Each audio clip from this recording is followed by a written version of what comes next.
नमस्ते प्रणाम। मैं हूँ संजू यादव। सभी दीदी बहनों का स्वागत करते हुए जिला जौनपुर से लोक गायिका उपस्थित हूँ एक बहुत ही दर्द भरा गीत लेकर के। यह सच्ची घटना है दीदी बहनी सुल्तानपुर की।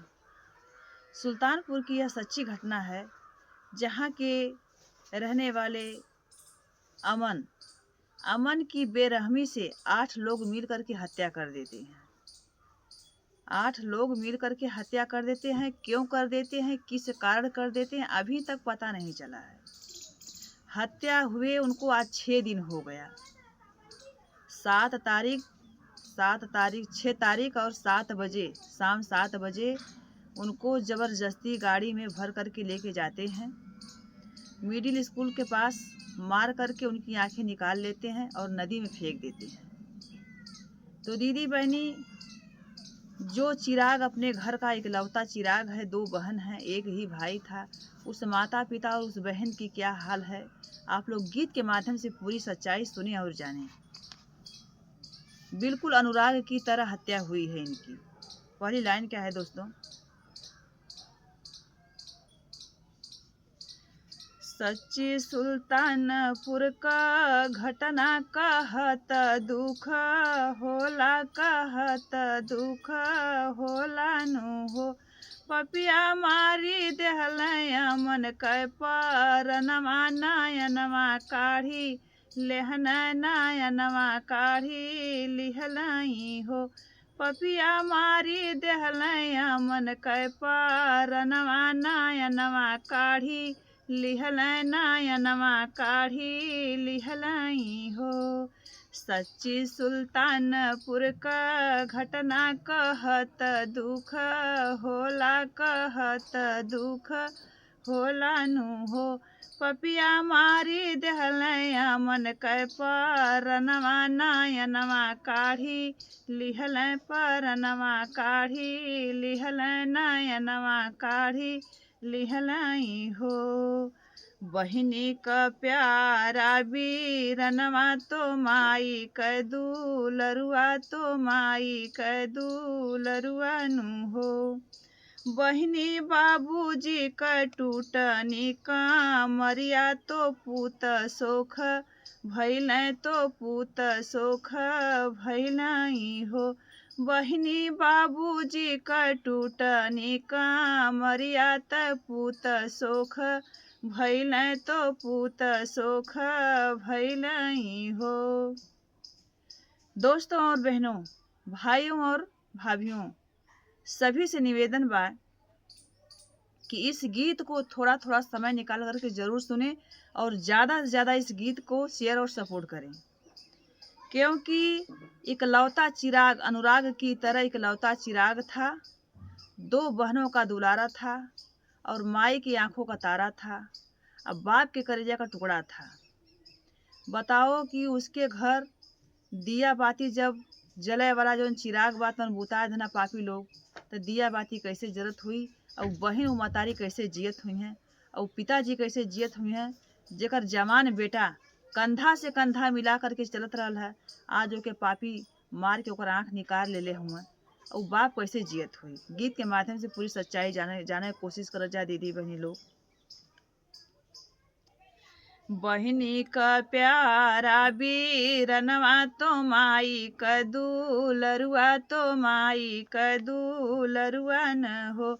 बहिनी बाबूजी क टूटनी कामरिया, ललन सोख भैल, त पूत सोख भैल, त पूत सोख भैलई हो। बहिनी बाबूजी क टूटली कामरिया, तो पूत सुख भैल, तो पूत शोक भैलई हो। कवने कारण ललके मरले, तो आँख उनकर फोड़ले, तो आँख उनकर फोड़ले नु हो।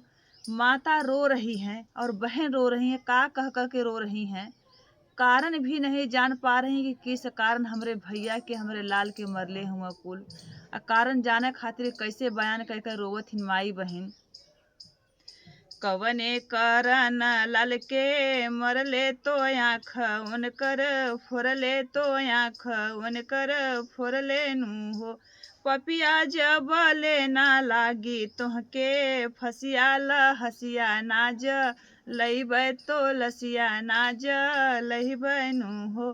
पपिया जब ले ना लागी तोहके फसियाल हसिया नाज लइबै तो लसिया नाज लइबै तो लसिया नाज लइबै हो।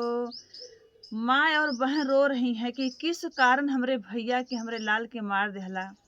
जब तक कारण पता ना चली और जब तक तोहन लोगन के इनकाउंटर ना हुई तब तक लाश 5 से 6 दिन बीत गल है, वहीं तक लाश ना जरले दीदी बहनी। तब तलक उन लोगों का कहनाम बा कि हम लाश जर ही न देव। अब भले ही जो है कि लाश अब तो मरी गल बाटन, भले से सड़ जाई महक जाई त का करी से इनकर सतगत बिगड़ले पर बिगड़ जाई, लेकिन जब तक न्याय ना मिली तब तक लाश ना जली। वही पे माता और बहन कैसे रोत हईन। कवने करन लाल के मरला तो आँख उनकर फोरला तो आँख उनकर फोरला नु हो। पपिया जब ले ना मिली तोहके फसियाल हसिया नाज लइबै तो लसिया नाज लइबै तो लसिया नाज लइबै हो। रोई रोई कहली बहिनिया सुना हो मीडिया भैया सुना हो मीडिया भैया न हो। भैया चाही 50 लाख रुपया तो अठाउन के फांसी तो अठाउन के फांसी न हो। भैया चाही 50 लाख रुपया तो अठाउन के फांसी तो अठाउन के फांसी न हो। जो छोटी बहन है रो रो के मीडिया और पत्रकार भाइयों से कह रही है कि जान के बदले जान और बदले में 50 लाख रुपया और 58 का इनकाउंटर हो करके हमारे आँखी के सामने 8 का लाश से आई, तब हमारे भाई का लाश जली। बहन क्या कह रही है दोस्तों, रोई रोई कहले बहिनिया सुना हो मीडिया भैया सुना हो मीडिया भैया नु हो। भैया चाही 50 लाख रुपया त अठाउन के फांसी त अठाउन के फांसी त अठाउन के फांसी न हो। भैया तबै मोर जियरा जुड़ई है भैया तबै मोर जियरा जुड़ई है तो मन सुख पैबै तो मन मोर जुड़ई है करेजा मोर जुड़ई है नु हो।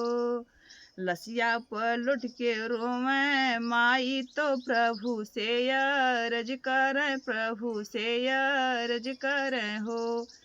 बहन का कहनाम है कि जब तक 50 लाख रुपया 8 का इनकाउंटर ना हो तबले हमारे करेजा ना जुड़ाई, और जब 58 का लाश आ जाए तो हमारे भाई का लाश फुकाई।